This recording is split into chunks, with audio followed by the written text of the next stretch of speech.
Alright, this is going to be an in-depth tutorial on how to do some major cleanup of your photos in Photoshop. I'm going to be taking this rusty old wrench here, and we're going to turn it into a nice shiny new wrench. First thing I'm going to do, bring that into Photoshop, is get rid of the background. This is super easy because the white clean background, I can just use the color select tool, click in a few spots, delete the background. I'm going to zoom in here, be pretty precise, go along, take my time, make sure that white background is thoroughly deleted.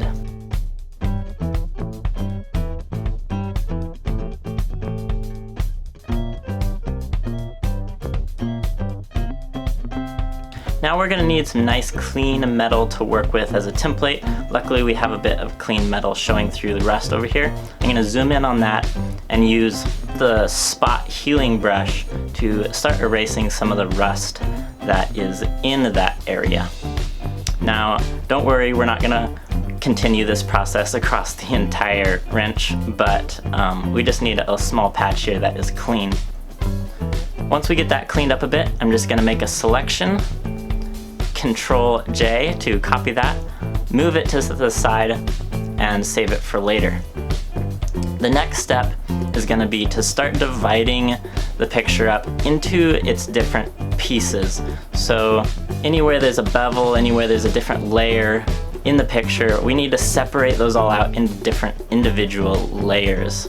I'm going to take my time, make sure this is really precise. Starting with the top layer here, I'm going to make that into its own separate layer. Now we can right click on this layer and hit select pixels. This just makes a selection of all the pixels in that layer, and we want to always be doing that when we're working with these different layers. So select pixels, go to edit, and content aware fill. Now's where that piece of clean metal that we had made earlier off to the side there comes in. We can select that as the portion that we're going to use as our fill, and you can see it's going to make that whole selection full of that clean metal. Hit enter to confirm the changes. Now just to make this even a little bit cleaner than it is right now, because there's a lot of speckles and spots all over it, I'm going to go up here to Filter, Path Blur. Now we can use this arrow to control which way that blur is headed, and hit enter to confirm that.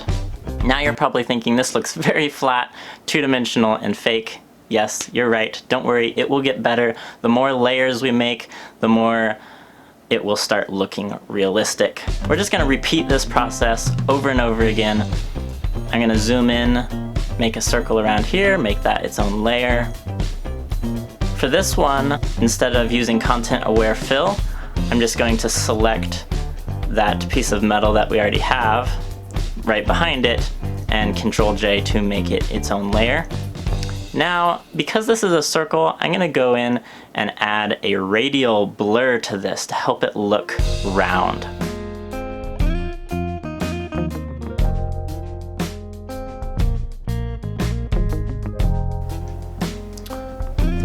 The other thing I'm going to do to make this stand apart from the rest of the metal is I'm going to darken it a bit, and I'm going to spin it so that the grain in that metal is facing a different direction than what's right behind it. Now to add even some more three-dimensional depth to this round piece, I'm going to go in and use the brush tool and just darken the edges a bit, and this is just going to add depth to that and make it look kind of domed like it was in the original photo. Going to continue on with this process, cutting out this portion of the photo up here, and this piece I'm not even going to actually color it metal like I did the other pieces. I'm just going to add that directional blur, and it's okay that it's dark. I don't really want this part to be shiny because it's going to be a shaded area anyway, so I like the color. Just going to add that directional blur on there.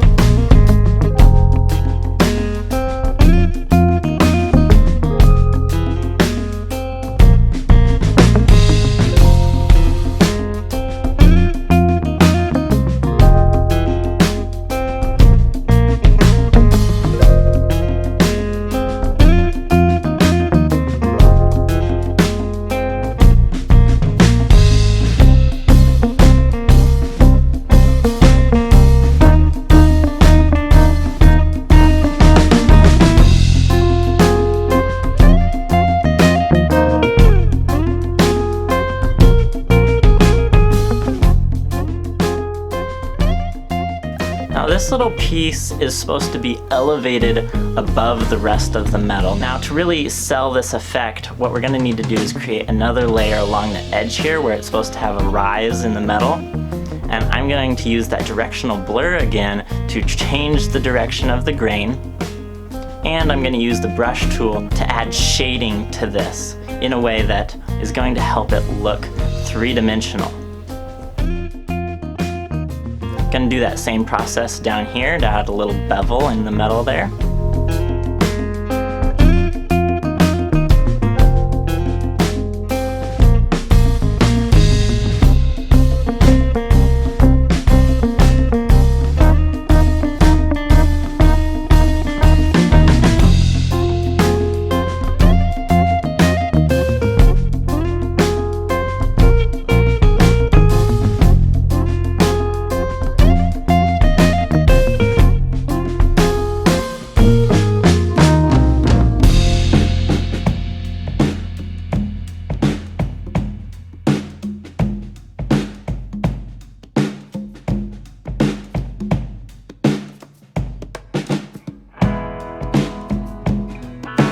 Like I said before, to sell the idea that this is real, we need to add as many layers as possible. Every little detail needs to be made into its own layer and have its own shading.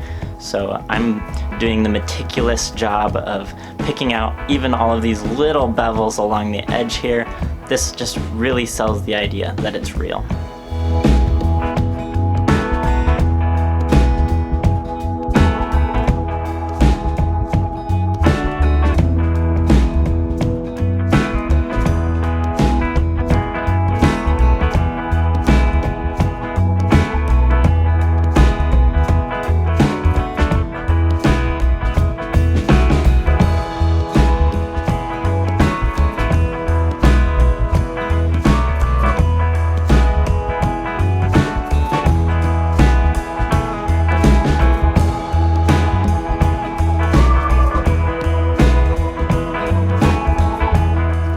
Again, tinkering with the shading, this is helping the different pieces of metal stand apart from each other in a realistic way. The one on the bottom should be a little darker because there's a shadow getting cast on it.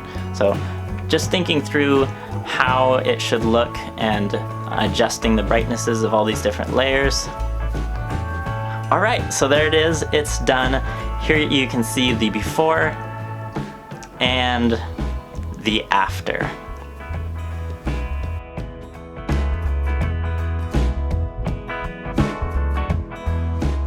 Please go watch some of my other videos right here. Make sure to subscribe if you aren't already. If you'd like to help support this channel, I have a Patreon page. Check that out, link in the description below. I also have some merch, so that's down there as well. I'm making videos almost every day. See you guys soon.